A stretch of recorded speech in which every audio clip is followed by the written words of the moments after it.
Zara's world was in flames. The sky of Ilara burned with the fury of relentless bombardment, and the air was thick with smoke and ash. Desperation drove her every step as she sprinted towards the only escape she had left, a battered, half-functional spaceship hidden in the forest. Her heart pounded in her chest, matching the chaos around her. With a final, desperate leap, she boarded the ship, and with trembling hands, she initiated the launch sequence. The spaceship rocketed away from the devastation, leaving her homeworld behind. But safety was short-lived. The ship's damaged systems faltered, sending her hurtling towards an unknown planet, Earth. She braced for impact, and the crash was violent. Metal screeched and trees splintered as the ship tore through the forest, finally coming to a jarring halt. Disoriented and injured, Zara stumbled from the wreckage, the dense forest around her eerily silent. Her breaths were ragged, each step a struggle as she sought refuge. Ahead, she spotted a small cabin, its lights flickering like a beacon of hope. Summoning the last of her strength, she made her way to the door and collapsed against it, pounding weakly. The door swung open, revealing John Harris, a human veteran with a weathered face and haunted eyes. His initial shock at seeing an alien at his doorstep quickly gave way to concern as he noticed her injuries.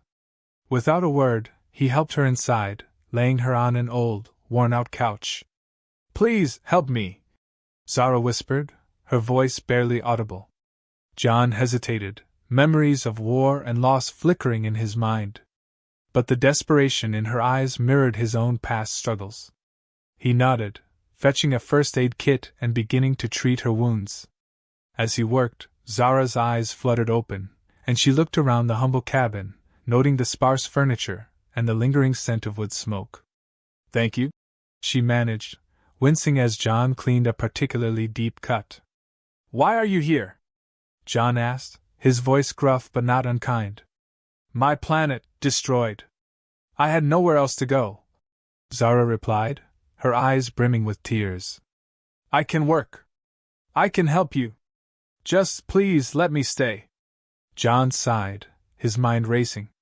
He had lived alone for years, haunted by the ghosts of his past, but something about Zara's plea stirred a long-buried part of him. He nodded slowly. "You can stay. But you'll have to pull your weight." Zara's relief was palpable. "I will. I promise." Days turned into weeks as Zara and John navigated their new life together. Zara, once a skilled engineer on her homeworld, quickly adapted to the tasks around the cabin, repairing broken tools and fortifying their shelter. John, initially distant, found himself opening up to her, sharing stories of his time in the military and the losses he had endured. One evening, as they sat by the fire, Zara spoke softly. "I never thought I'd find kindness here, on a planet so different from mine." John looked at her, his expression softening. "Kindness isn't limited by planets. It's found in people." Their bond grew stronger with each passing day, built on mutual respect and understanding. Zara's presence brought a sense of purpose back into John's life, while his kindness gave her hope for a new beginning. Together, they faced the challenges of survival, uncovering hidden strengths and forging an unbreakable alliance. The world outside was still in turmoil, but within the walls of the cabin, a new story of resilience and unity began to unfold. The forest was alive with danger.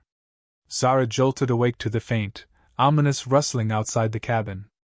Heart pounding, she peeked through the window and saw shadowy figures moving between the trees. The scavengers had found them. "John, wake up!" she whispered urgently, shaking him from sleep. He was on his feet in an instant, instincts honed by years of conflict kicking in. "What is it?" he asked, grabbing his rifle. "Scavengers. They're close," Zara replied, her voice trembling. John nodded, his face set with grim determination. "We need to move quickly. They'll take everything and leave us with nothing, or worse." They slipped out the back door, moving silently through the dense underbrush. John led the way, his military training evident in every cautious step. Zara followed, her heart racing. The forest was thick with the scent of damp earth and pine, every sound amplified in the tense silence. As they navigated the undergrowth, Zara's sharp eyes caught the glint of metal. A tripwire. She motioned for John to stop, pointing it out. He nodded appreciatively, disarming the trap with deft hands. Good eye, he murmured, impressed by her keen observation skills. They continued, the forest seeming to close in around them. The scavengers' voices grew louder, closer. John led them to a small cave hidden by thick foliage. In here, he whispered, pushing aside the branches.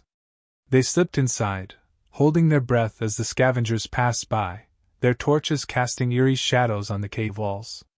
Time stretched painfully as they waited, the air thick with tension. Finally, the scavengers moved on, their voices fading into the distance. Zara exhaled shakily, her body trembling from the adrenaline. That was close, she whispered, her voice barely audible. John nodded, his expression softening. You did well.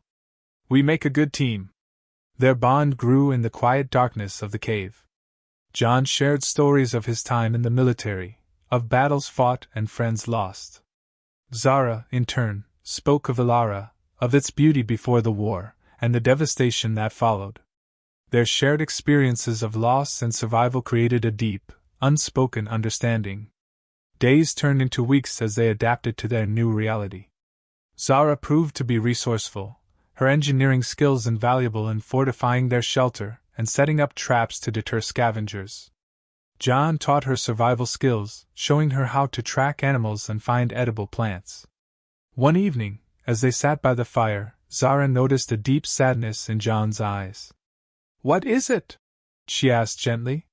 He sighed, staring into the flames. I lost so much during the war. Sometimes I wonder if there's any point in trying to survive. Zara reached out, placing a hand on his.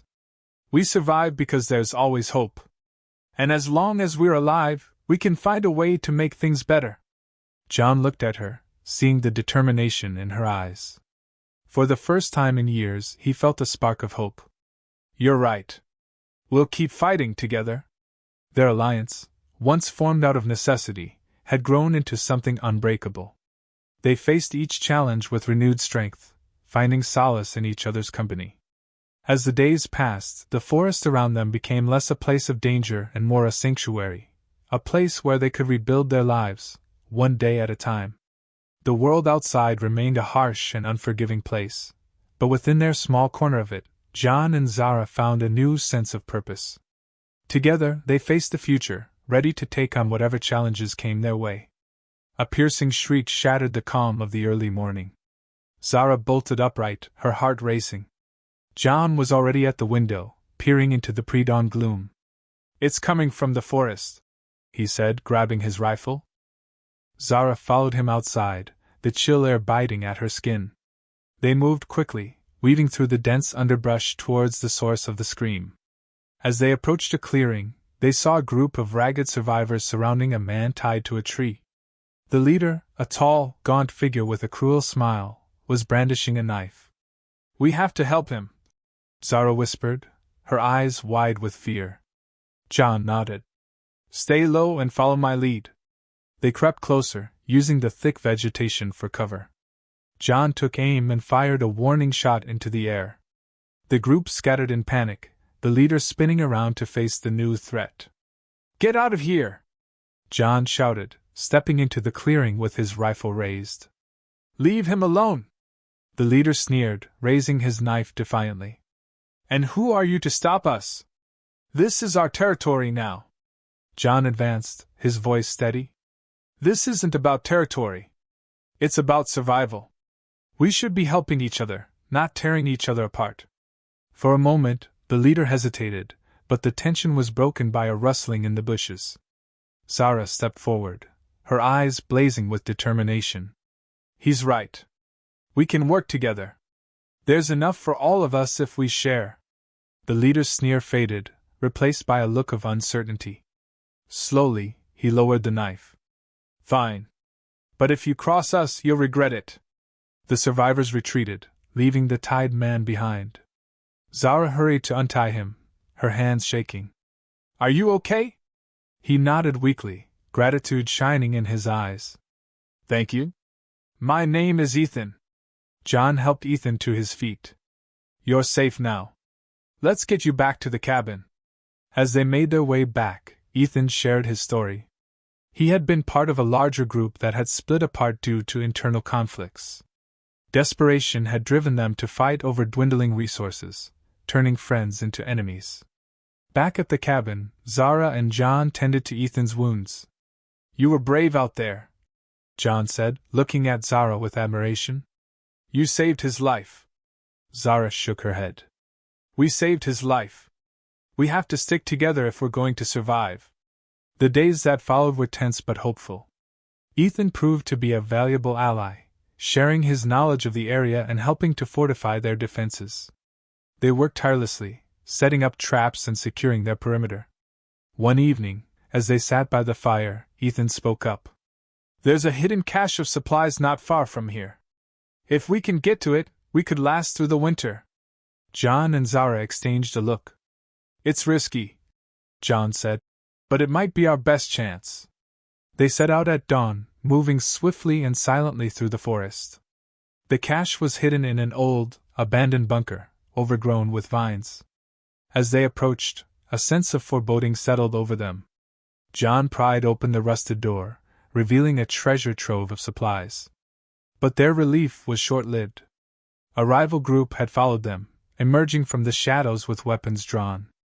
Looks like you found our stash, the leader from before said, his voice dripping with malice. Hand it over. Tension crackled in the air as both groups faced off. Zara stepped forward, her voice steady. We can share. There's enough here for everyone. The leader laughed. Why should we share when we can take it all? John raised his rifle, but Zara placed a hand on his arm. There's been enough fighting. Let's find another way. The leader's eyes narrowed, but something in Zara's gaze made him pause. Slowly he nodded. Fine. But this doesn't mean we're friends. As they divided the supplies, a fragile truce formed. The tension remained, but so did the hope that cooperation could lead to a better future. In the face of adversity, Zara and John had forged an alliance, not just for survival, but for a chance to rebuild. And in that fragile alliance lay the seeds of a new beginning. The stillness of dawn was shattered by the deafening roar of engines. Zara jolted awake, her heart pounding. Outside, a fleet of makeshift vehicles, bristling with weapons, approached their camp. John and Ethan were already on their feet, weapons at the ready. It's the rival group, Ethan muttered, his face pale. They're here to take everything. John's jaw tightened. We need to hold our ground. Zara stepped forward, her eyes blazing with determination. This is our home. We won't let them take it. The rival group's leader emerged from one of the vehicles, a sneer on his face. Hand over your supplies and no one gets hurt, he called out, his voice dripping with menace. John raised his rifle. We're not giving up without a fight. Tension crackled in the air as the two groups faced off, the threat of violence hanging heavy. But before anyone could make a move, Zara stepped forward, holding her hands up in a gesture of peace. We don't have to do this, she said, her voice steady and clear. There's been enough bloodshed. Let's find a way to coexist. The leader's sneer faltered, replaced by a flicker of uncertainty. Why should we trust you? Zara took a deep breath. Because we have more to gain by working together than by fighting. We have skills, knowledge, and resources that can help us all survive. The leader's eyes narrowed, but he didn't lower his weapon. John stepped beside Zara, his voice firm. She's right. We can build something better if we stand together. For a moment, it seemed the tension would explode into violence. But then, slowly, the leader lowered his weapon. All right. We'll talk. The two groups gathered around the campfire, the atmosphere tense but hopeful. They began to share their stories, their struggles, and their hopes for the future.